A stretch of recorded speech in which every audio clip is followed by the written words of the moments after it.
दुनिया की सबसे भयानक घटनाओं में से एक घटना भारत के भोपाल शहर में सन 1984 में 3 दिसंबर की रात को हुई।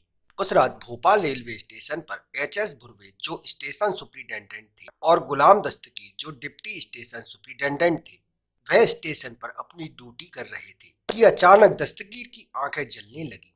तब दस्तगीर सोचने लगे कि समस्या आखिर क्या है।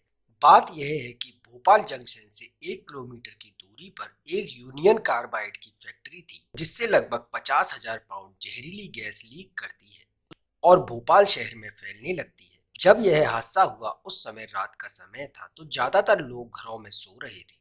जो लोग जाग रहे थे वह या तो शहर से बाहर भागने लगे या स्टेशन पर भागने लगे। उस समय दस्तगीर स्टेशन पर सबसे सुपीरियर थे। वे पास वाले स्टेशन पर इस दुर्घटना के बारे में सूचना पहुंचाते हैं जिससे दूसरे स्टेशनों से भोपाल में मदद पहुंचती है। जब डॉक्टर्स लोगों को चेक कर रहे थे तो उन्हें समझ नहीं आ रहा था कि आखिर ये हो क्या रहा है, पर हॉस्पिटल में पेशेंट की संख्या बढ़ती जा रही थी। डॉक्टर्स को यह समस्या समझ नहीं आ रही थी कि यह किस गैस के कारण हो रहा है, जिससे वह आंखों की जलन के लिए आई ड्रॉप दे रहे थे, पेट के लिए एंटासिड दे रहे थे। पर कुछ समय बाद डॉक्टर मानने लगे कि यह शायद फॉस्जीन गैस है। अमेरिका के कार्बाइड के मेडिकल डायरेक्टर कहते हैं कि अगर साइनाइड पॉइजनिंग सस्पेक्टेड है तो एंटीडोट के लिए सोडियम थायोसल्फेट देना चाहिए। समय बीतता जा रहा था, लोग परेशान थे। उस समय 8 दिसंबर को German toxicologist Max Daunderer sodium thiosulfate की 50,000 डोज लेकर भोपाल पहुंचते हैं। जब वह मेडिसिन मरीजों को दी जा रही थी तो वह ठीक हो रहे थे। फिर अचानक एक पेशेंट की मौत हो गई, जिसके बाद जर्मन डॉक्टर को वापस भेज दिया गया।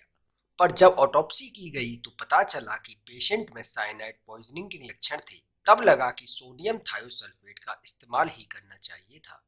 बाद में आईसीएमआर भी सोडियम थायोसल्फेट यूज करने की गाइडलाइन जारी करता है। इस देरी के कारण बहुत से लोगों ने अपनी जान गंवाई। इस हादसे में गुलाम दस्तगीर की जान बच गई और सन 2003 में उनकी मृत्यु हो गई। एक रिपोर्ट में कहा गया है कि पिछले कुछ सालों में इस आपदा में लगभग 15,000 लोगों ने अपनी जान गंवाई है। भोपाल गैस के हादसे को 39 साल हो चुके हैं, लेकिन गैस पीड़ितों की मौत का सिलसिला अब भी जारी है।